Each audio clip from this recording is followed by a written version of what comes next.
Hi, and welcome to the Irth podcast. I'm your host, Jason Adams, and we are joining you live from the floor of the CGA.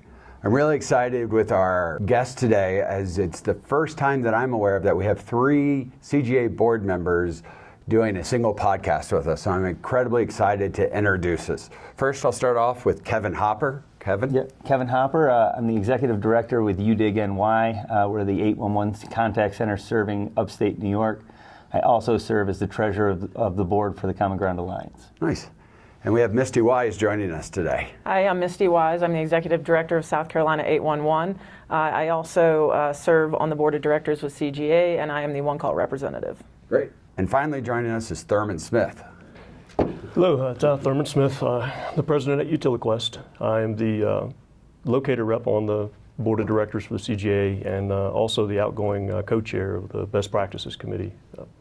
Great. So I think we have a pretty qualified group of people to have this conversation. So I think being at the CGA now and really seeing the focus on the 50 and 5, right? We want to see a 50% reduction in 5 years. I think it's really interesting to have a conversation on a perspective of how we get across that path. So I think you guys each have a unique perspective. So I'm kind of curious, Kevin, I'll start with you.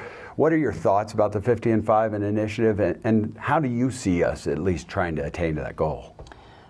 If there was a crystal ball path to it, I think we'd already been on that road, right? But when you're simply looking at the 3 major categories that are making up our damages, right? We have to attack them with some type of certainty or some type of action that's different than what we've been doing, whether it be no-call damages. Like we've identified that many of those no-call damages are happening with people who've utilized the system before. Mm-hmm. So why are they not doing it? What can we do to figure out paths to bring, reduce that number and essentially reduce our damages? Mm-hmm. Interesting. Misty, thoughts? Yeah, I'm going to kind of stem off of what Kevin mentioned. A lot of what we're seeing in surveys is a lack of communication throughout the process. I do think that a lot of those no-call damages, as we continue to look at dirt data and start teasing out where the actual root cause is. We know it's not an awareness thing now. Now we're digging at, is it because Betty Sue put the ticket in the office and the guy in the field, it was maybe in the wrong place, or other peripheral information that may have caused a communication breakdown during the process. I do think that's a big part of it. It was number 2 in our survey next to late locates, which I'm sure might be something that Thurman wants to talk about. But I think communication is a big part of a lot of what we're seeing in the no calls, and a great way to make incremental changes and improvements to get to 50 and 5. Yeah. I think it's interesting because the perspective of 2 call center people, and then I think, Thurman, you probably have a different perspective, or at least I think it's important that it's part of the conversation. It's certainly somewhat different. I agree that no calls is just a huge, it's 25% of the damages, right? So it's just a huge number. And as Kevin mentioned, the majority of those are professional excavators that have utilized the system before that appear to be making an economic decision not to, for some reason, right? Really, really quick turnaround excavations, things like that. So if there's a way to, it's not a lack of education as much as it is targeting and addressing that need. But then the other point is the late locates, right? And the communication. And for us, communication is a clear, concise description of the work. Calling in only what you need, when you need it, reducing that volume that allows us to better align resource so that we can spend that time, make a better quality locate, and therefore reduce the damages. Yeah, I think statistically we see the stuff, right? We know that no calls are, of course, going to be always our huge damage driver. But it's interesting that looking at some of the numbers on late locates and how that's effective. have the process is we just have embedded procedures that are so long that is creating the challenge that we're having, especially with like late locates. It's interesting. In Chicago, they have a project where the city limits people's ability for permitting on having a dig site, but they also validate one of the interesting things, that the work is getting done in the proper time. Like the excavator's not calling something in and then not sitting on that project or not doing anything with that project. And what they've seen is damages actually get reduced because they're seeing a lot less late tickets because there's, I think, ownership on every part of that conversation. The challenge is how do you scale something like that, right? When they control permits and all of those pieces. So I'm kind of curious, what ideas can we do? I think education is incredibly important. Well, you brought up and indicated that we have the statistics. Mm-hmm. I would argue that we don't. Yeah. And my argument to that is the statistics are there, but there is not in this industry right now a good way to determine what has been effective in a specific state relative to reducing damages, right? We have damage rates. Damages are reported. They're reported differently in every state. So like when you're assessing damage data, you can't say, well, New York had this many damages in this because we only have gas damages reported at this rate, or not all damages. And until we get the statistics to line up, we really are going to struggle to figure out whether we're really making the impact, or where the impact is being made, and how can we mirror it. Yeah, I kind of agree with him. I do think we have a tremendous amount of data, obviously. We don't have all the data that we need in order to try to get to that point. I know I've talked a lot about enhanced positive response. That's one piece of it, but I know states, including myself, have already looked at ways to try to stagger tickets out a little bit better. While we can't force an excavator to do the right thing when they put in the tickets and only call in work that you're able to complete in a timely fashion, we're at least giving like tools to be able to push out due dates on tickets so that Monday, Tuesday, Wednesday drive isn't as bad, that there's just some staggering there. And we are able to track what that looks like, even in the small conglomerate that we're able to utilize that tool, that 80 some odd % of the time they're actually marked on time when they're given additional days to do so.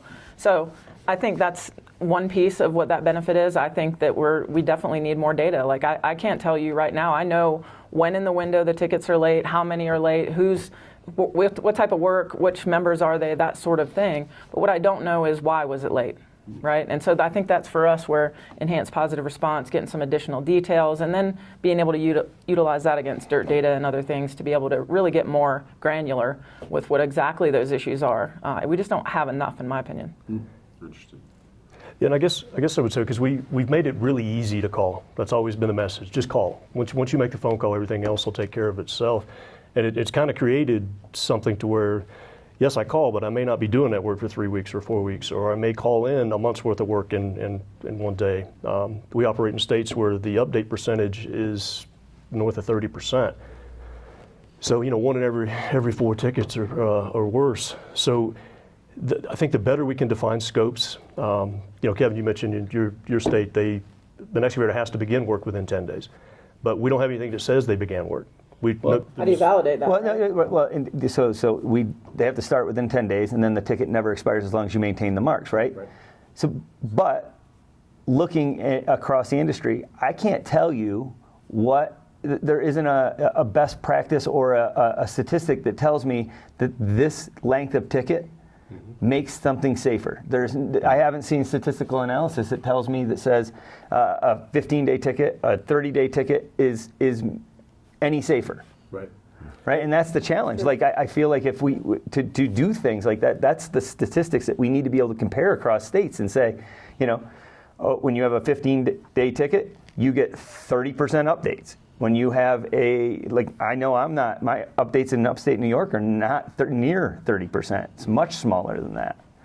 Well, your ticket life is different there, right? Right. So that's what I'm saying. Right. Yeah. Right. And so then which is good, right? So does a 15-day. And then if we did that, if we could normalize it and look at the damage data, right? My damage rates less than two per thousand is what's but they're only gas damages. Right. Yeah.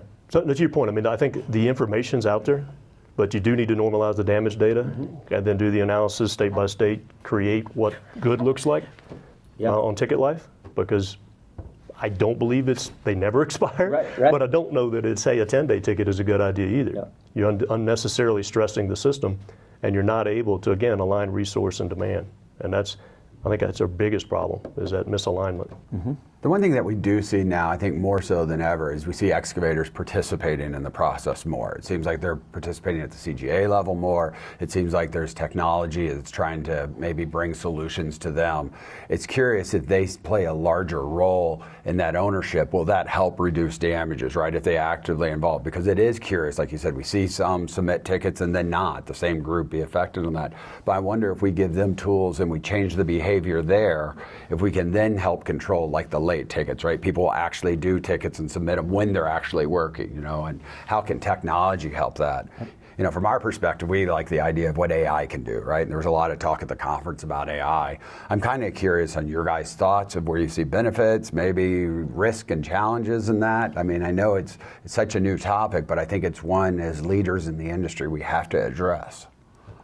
How about Misty? We start with there.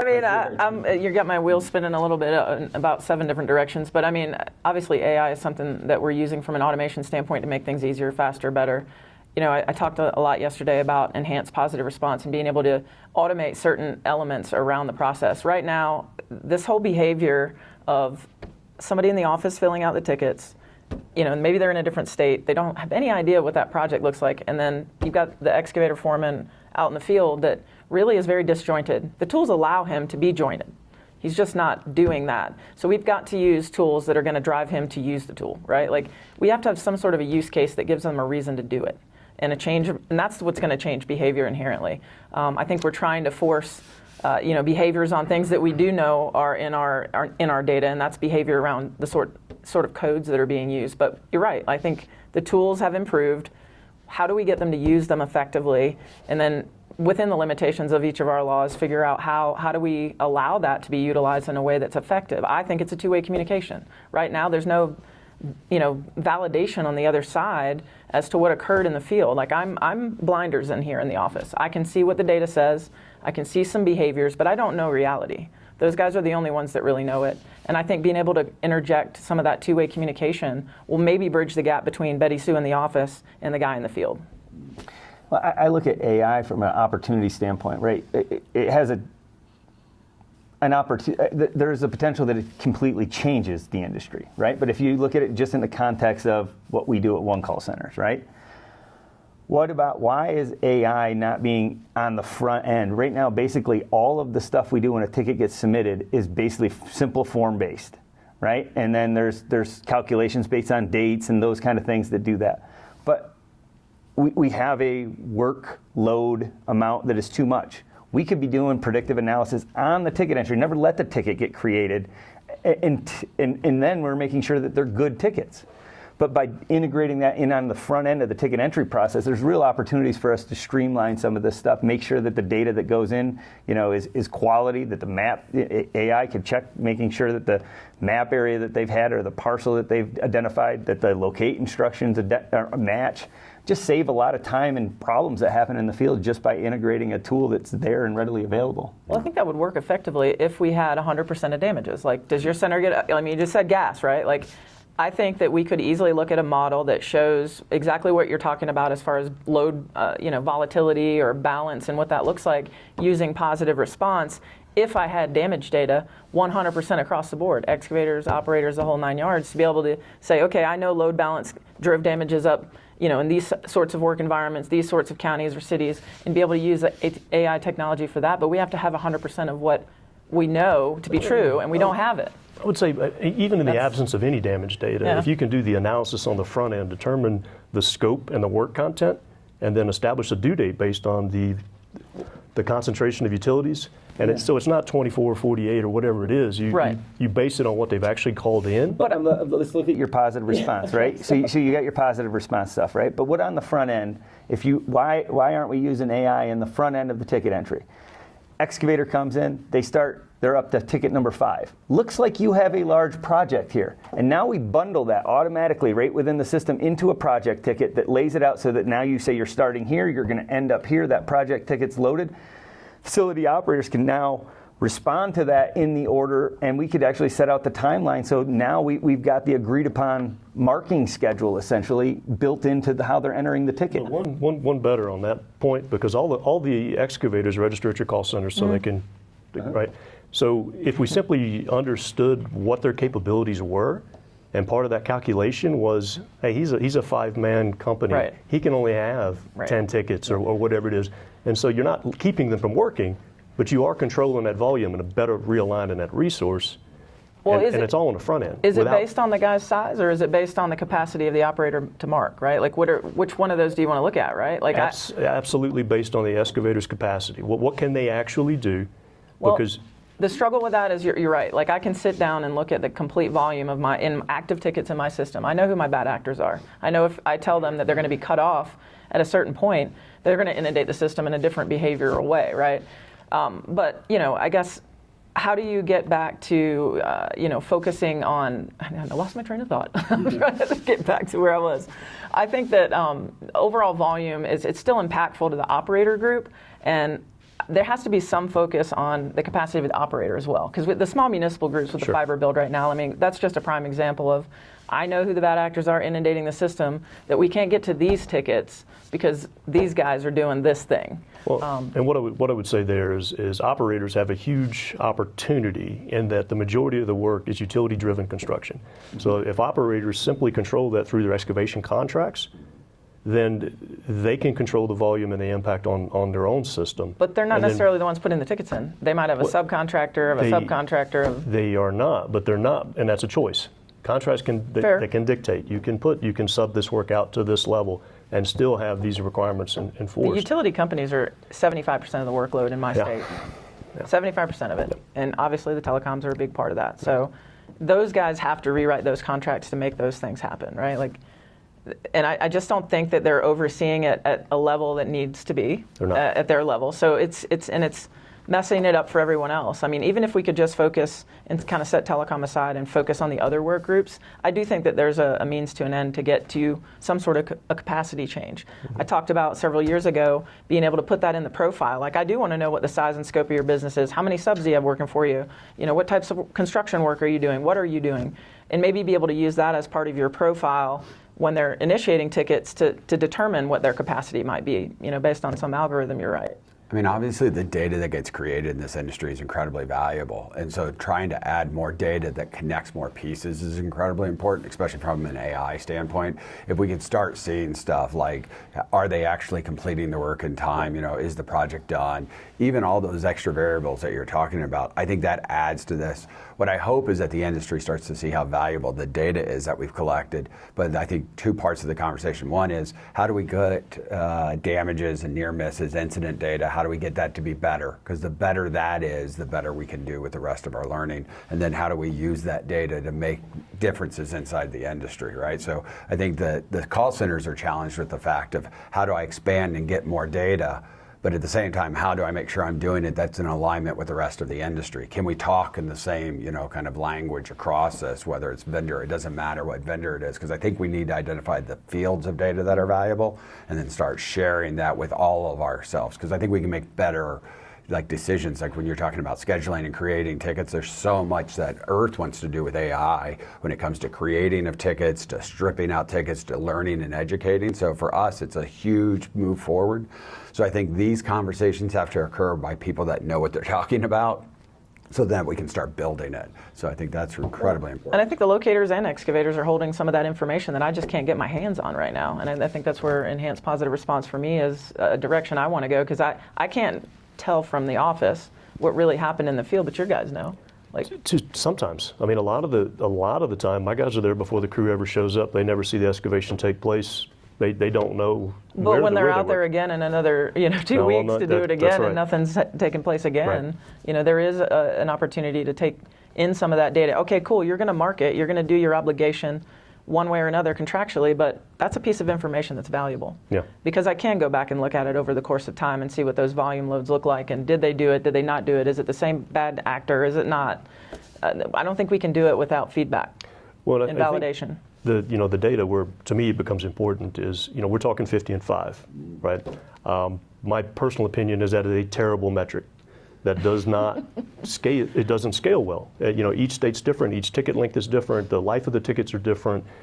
The work content's changing because operators are reducing their notification grids at the call center. So your top line numbers going down. Even if your damages go down at the same rate, you're not moving the bar, right? But if you've got the analysis to say, hey, here's the actual scopes of that work. Here are the damages laid down with that scope, regardless of the number of tickets, right? So then it's miles of trench, or however you frame it up with those damages, and you can apply it nationally. So I think there's certainly something there on the data side. It's the challenge becomes is, how do we, in today's world, it seems like all the data that we protect is also now becoming available publicly. So it seems like the things that we built walls to make sure that we're ensuring that safety of our members, The reality of it is now we're able to actually pull that data through public means and recreate that. I wonder what that impact's going to have on our industry and what it's going to have when it comes to our missions of trying to reduce damages, right? Because I think it's having access to more data should be helpful. I think what we see, like even at UtiliQuest, I think you guys you had a project, or a pilot where you were actually including additional data on the outbound ticket, right? So just that little thing of including a map like that and doing additional work, I'm curious of what the output's going to look like, and does that actually reduce damages? Because if that behavior is possible, let's encourage that, I guess. And I'll tell you, we had really, really good results with that. So we basically did a low flyover image, overlaid the utility locations, and then added the white line based on our interpretation of the excavation scope. Now, when a pilot, everybody's forced to use the data, right? So you get really good results because, but unfortunately, when you try to scale that, you run into what Misty was talking about. Somebody calling that ticket in and receiving that information is in another state. It's not delivered to the person on the ground. So we don't see as much of a damage impact, when you try to spread it out like that. It's still valuable. Yeah. It's just not as effective. We've got to drive excavators on the ground, boots on the ground, to be able to get into the tool. Nobody wants to, I get that these guys don't want to go out to the field and do thousands and thousands of tickets and manage what that looks like. It is hard. It's an administrative function to some degree, and pretty much every company is doing it that way. Right. But at some point in the process, we have to get the excavator engaged in using the tools that we have. If we don't do that, then the same thing that you're talking about is going to keep continuing to happen over and over and over. We don't have good contact information. I can't even get a hold of the guy that we're talking about, right? So, well, and I think that is the opportunity, right? Make that tool more valuable, right? So within the Exactix platform, we have a field contact role that allows, because the majority of the locates get created in an office and then it gets distributed to the field by some mechanism, however that company chooses to do it. And so we have a field contact role where if they name who the field contact is, they have a login and they're checking the positive response that was assigned to them, and they're only getting the jobs that they had. But if more information is made available to that field contact when he's on the job site, I think you're going to find more utilization, right? Whether it be the marking dispositions or Well, I would hope that that's the case, but we haven't seen. We track the click rates based on just we call them e-sketches. So the sketches we create, and it's improved over the years, but it's nowhere near what it should nowhere be. near. Yeah, it's well south of 50% of the folks even when you're creating that stuff and sending it out, they're not looking at it. I've kind of taken the stance with what we're trying to put together with our enhanced positive response process of good, bad, or indifferent. It's like the adult saying that, if somebody, usually it's always the loudest squeaky wheel at the front, the one that complains the most is at the front. Even if I get that one complainer, like I'm always looking and focused on incremental. We're not going to get to 50 and 5 in a year, right? Like we just want to move the needle a little bit Right. each year, Right. and whatever that capacity looks like. But being able to allow good, bad, or indifferent an excavator to say that he had downtime situations related to it or an issue in the field, and allowing him to be able to use the positive response system in order to either track that internally, provide that data back to the center, giving them a place to complain, good, bad, or indifferent, I do think is going to give us some sort of productive opportunity to look at the data and try to figure out what to do with it. Now, I might not want to hear everything Sure. that gets put in there. Yeah. I mean, that's the fear factor. But allowing that same group to complain in a different way and then be able to make positive change from that, to me, is a win. But we got to get them to use it. And I think if they want to complain enough, they'll use it. Right.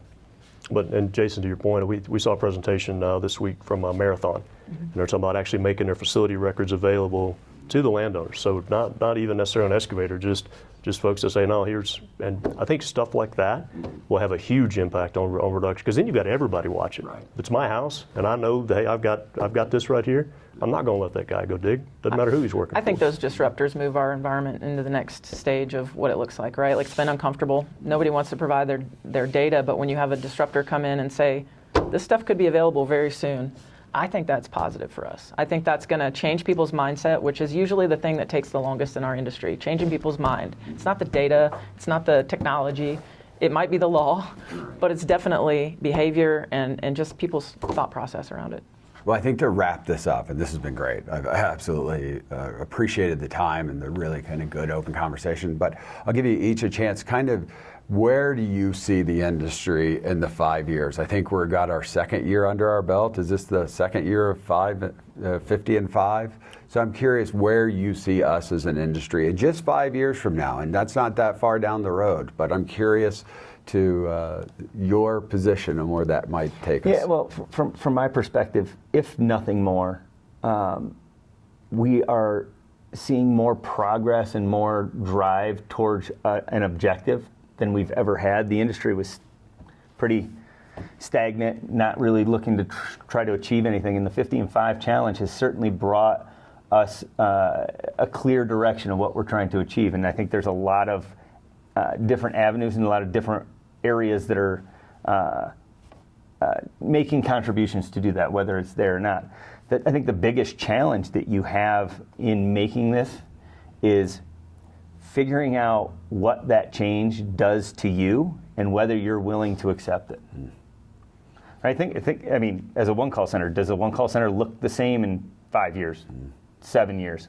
I don't know the answer to that. Right. But you have to be willing to take the step for damage prevention, right? Like, who knows what technology does and what impact it has on Earth. I mean, you're a technology company. I mean, that you have to be thinking about those things. Right. And you have to be able to really say, I can pivot, I can change, because if it's what, every day, as I always think about this, we're not here to create more tickets, we're not here to do that. What we're here to do is try to reduce damages. And sometimes that means you have to pivot. Yep. You have to take an entirely new look because technology changes, the skill level we have out in the field changes, right? Our quality of data changes, our insight changes. So being able to pivot, I think, is incredibly important. And being able, I think it's scary. Well, and with AI, the ability to bring technology has been expedited, right? Absolutely. I mean, coding and so much faster. ChatGPT spits it out. You do some modifications to it, and the next thing you know, you've got something that was taking months before. Absolutely, absolutely. Thurman, I'm kind of curious, where do you think we're going to hit in 5? So I think there's already a lot of momentum. I'm seeing more and more states very quickly change their statute. They're allowing for additional time to mark tickets. They're changing. They're adding codes to improve communication. I think that the pressure on the system is exponentially increasing with all of the federal funding. But with that, all of the states are feeling that pressure. They're more readily willing to accept changes, and I think our statutes are improving quickly. But on the software side, I think that's going to be the biggest difference, in my opinion. I don't know if we'll get there in 5, but I think there's a way to get this information in the hands of the excavators, reduce volumes, or I should say better align, resource and demand. And that's really what I'm shooting for, is that alignment.